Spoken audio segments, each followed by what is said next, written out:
Intelligent, strong, long-lived, and possessing sorceress abilities, dragons are without a doubt the most powerful singular beings in the world. Those warriors that have bested a dragon and lived to tell about it find wealth and fame beyond their wildest imaginations as legendary dragon slayers. But civilizations throughout the history of Faerun have wondered, what if you could turn dragon fire upon your enemies? Unleash those massive claws and teeth and alien intellect against invading armies or other monsters, or use it to run your forges and build your empire. Can you control a dragon? Though many have tried in the past to control the might of dragons, the truth of the matter is nothing can control these mighty creatures. Their escape or their rebellion is only a matter of time.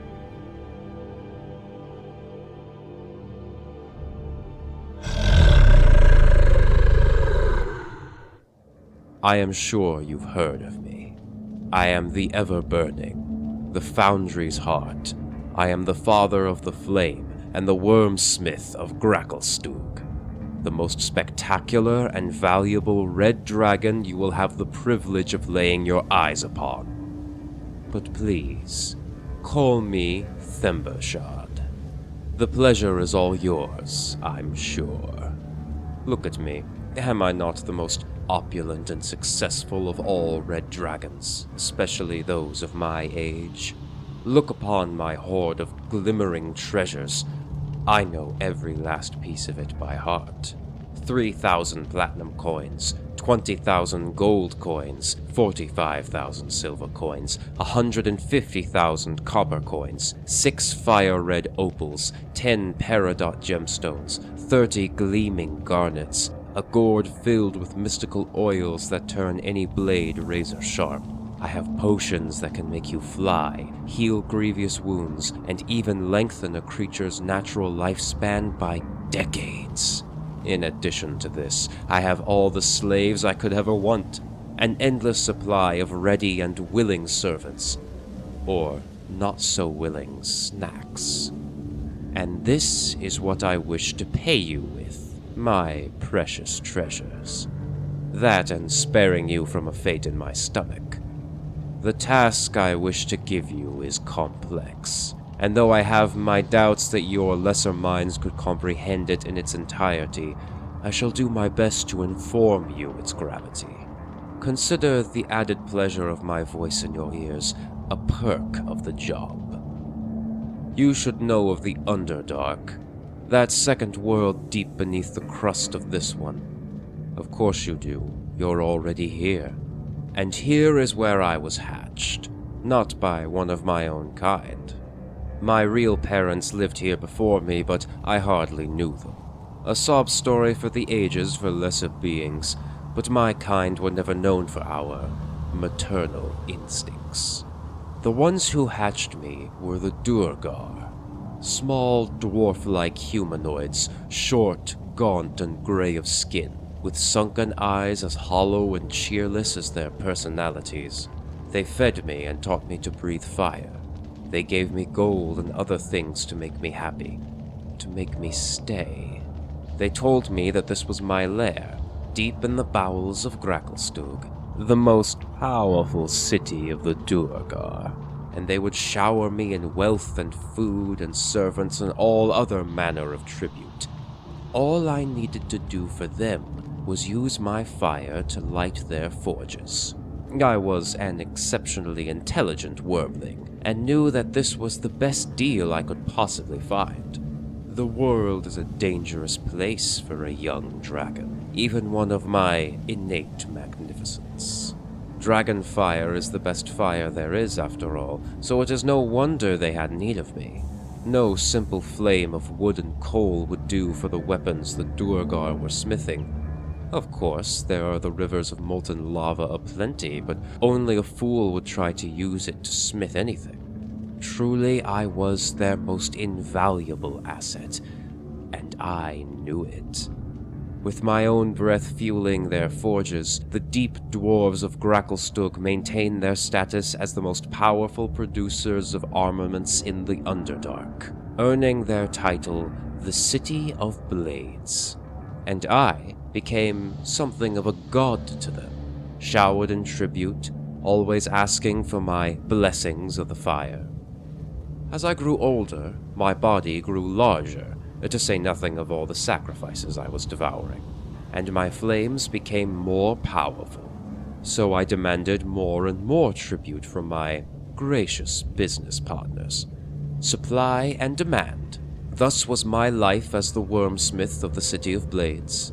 Though I lived and worked in a city filled with Duergar and other denizens of the Underdark, I rarely saw more than a few of the grey skins at a time. They wore fanciful robes and spoke in annoying riddles. The Keepers of the Flame, they called themselves, and I was their flame to keep. How adorable, thinking they could keep me, the mighty Themberchaud. You see, we dragons grow in power as we age. With each passing year, I was getting larger, smarter, more powerful. I began to ponder something in my lax hours between counting my tribute for the day and blowing fire into the forge pits of this city. Why should I, the great wormsmith Themberchaud and mightiest red dragon in the Underdark, be content with tribute? Adequate tribute, to be sure, but adequate is never enough. I need more. I deserve more. The City of Blades is only a power in the world because of me. It is my fires that fuel their forges, that fuel their entire city. Without me, they are nothing. I should be so much more than Wormsmith. I should be ruling over them as Worm King. When such moods are upon me, I feel something slip into the back of my mind, like a worm wiggling its way into the gills of a fish. When I become aware of it, I enter into a deep slumber. I awaken many days and sometimes many weeks later to a new tribute of treasures and fresh meat. I, of course, must count the treasure and devour the meat. No sense in letting good tribute go to waste. But this pattern has been happening more frequently lately. I know a plot when I sense one. Those little bearded mongrels, the oh-so-wise Keepers of the Flame, are behind it. I know it! The Duergar possess unique abilities that their kin do not.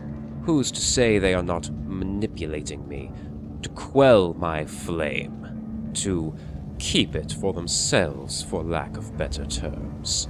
This thought struck me as an epiphany while I was consuming a sacrifice of orcs. Terribly bitter orc meat, but a finer brain food you won't find in the Underdark. My epiphany was that I was not the first flame they kept. Gracklstugh is an ancient city, far older than I, but the deep dwarves claim to have been forging their weapons of black steel and adamantium for centuries before. What fires were they using? The lava? That is unfit for forging. Magic flames, perhaps? Doubtful. The Duergar are not known for their arcane prowess, and such items that would meet their needs would be extremely rare. So what did they use? A secret found in my lair was the answer. It was scrubbed clean and worked over, but I knew what it was. Claw marks, and not mine. These marks were made by a different dragon. My parents, most likely. That is when I saw my lair for what it truly was. A prison. One made for me by the Keepers and by my parents. I looked at my own body, grown robust and corpulent from the steady stream of fattened sacrifices. I could never leave this place. I'm simply too large to do so. Even if I tore this entire city down around me, I could not claw my way to the surface. And the skies I would never see. Even if by some miracle I did see them, I would not soar through them. My body now is too large even for my mighty wings to carry me aloft. The best I can manage is a few short hops. a red dragon too obese to even fly, and worse, kept as a slave. Can you imagine the humiliation? They knew one day I would outgrow them and their menial tributes, that my greatness would overshadow their own, and even their psionic gifts would not be enough to quell me. They knew that one day I would rise to become the true king of the City of Blades. But no doubt the dragons before me felt the same. I can only assume the Duergar mystics slew them before their ambitions came to the fore. But I am not so foolish. I have learned many things. This city makes its wealth from trade of weapons and armor, made from the most potent ores in the world, ores that require my dragonfire to properly forge. If they truly plan to kill me before I realize my true potential, they must have a replacement. Supply and demand. They need another dragon. Another red dragon, and the only way to corral a dragon is to find one before it hatches. So that is their plan in whole. Keep me placid, sedentary, and weak in a safe lair. Shower me with treasures and tributes and the shadow of political influence, so that I cannot properly defend myself or flee. And when all else fails, use their psychic power on me to keep my pride and ambitions under their thumb. And when the replacement is ready, they do away with me before I become beyond their power to destroy. Oh, I admit, it is a good plan. It worked well for a time, but you know what they say about the best laid plans. The other dragons before me may have failed, but they were not me. The great Themberchaud will not be so easily manipulated, not anymore. My power is growing with each decade, and the Duergar know this well. I suspect their treacherous killing blow is not far now. I have sensed the dragon egg here in the City of Blades. They have already found my replacement. But if that precious little egg were to go missing, the Duergar and the Keepers will not be so hasty to extinguish their flame, their entire economy, without a suitable replacement. I can hear them coming now. The morning's sacrifices. I wonder if they would accept my task without payment, if it meant avoiding a fate in my stomach. I would like to personally thank my patrons for being wonderful supporters of the channel, and thank all of you for watching. I wouldn't be here without you. If you enjoyed this content and you want to see more of it, then please leave a like, subscribe, share the video around, all that YouTube algorithm stuff. And while you're there, why not recommend a monster or character from Dungeons & Dragons for me to do a video on? I'm having so much fun with this series, and I cannot believe how successful it is, and it's all thanks to you guys. So again, thank you very much, and I'll see you in the next one. Cheers!